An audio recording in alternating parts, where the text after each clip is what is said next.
Colossians 3:12 says, "Therefore, as the elect of God, holy and dearly loved, clothe yourself with a heart of mercy, kindness, humility, gentleness, and patience." I'm on gentleness today. Remember, this is part of my series going through Colossians 3:8-16.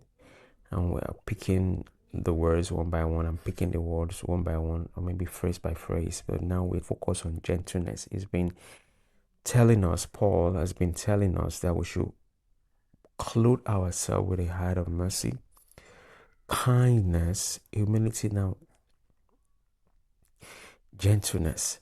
Now, gentleness is so much about you restricting yourself. Kindness is an act, right? It's what you're doing.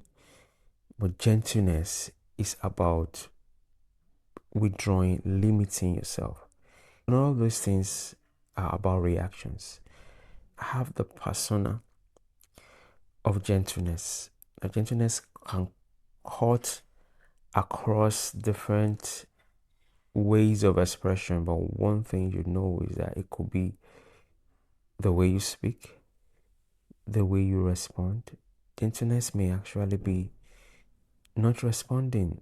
Gentleness may be being measured, being limited. Opposite of gentleness now is aggression, right?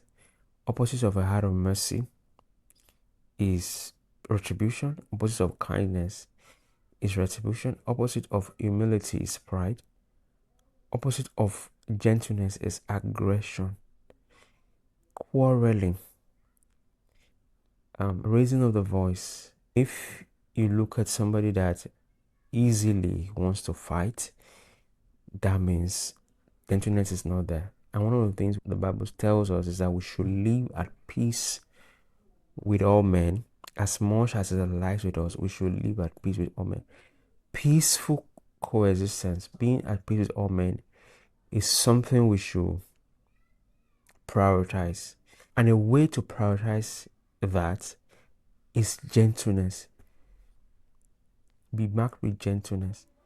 Be marked with a restriction in reaction, right? God is gentle towards us, right? Gentleness is limiting your reaction, limiting your expression, self-limiting, and coming across as gentle in the tone of voice, in the manner, in the way you respond, coming across as gentle. But the challenge comes when we don't know how to be firm and gentle at the same time.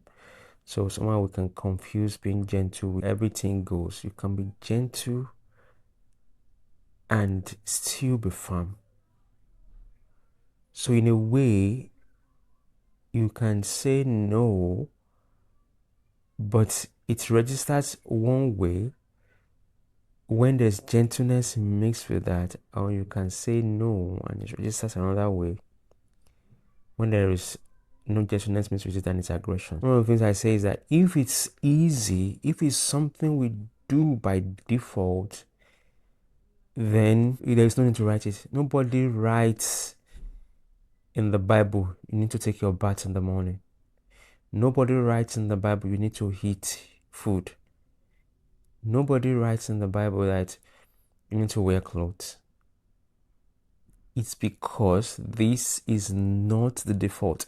And I already established that earlier when you talked about anger, rage, malice, slander, abusive language from your mouth. So instead of all those reactions, all those expressions, let this be how you express yourself. These are things that more correctly matches the new you. Put on Christ, right? Remember in verse 9 it said, "Do not lie to one another, since you are put on off the old man with his practices and have been clothed with the new man." So you've already been clothed with the new man. Now put on. Two things are going on there. One is a spiritual reality. The second one is how it's being played out. So Paul is saying you are responsible for how this is being played out. God bless you. See you later.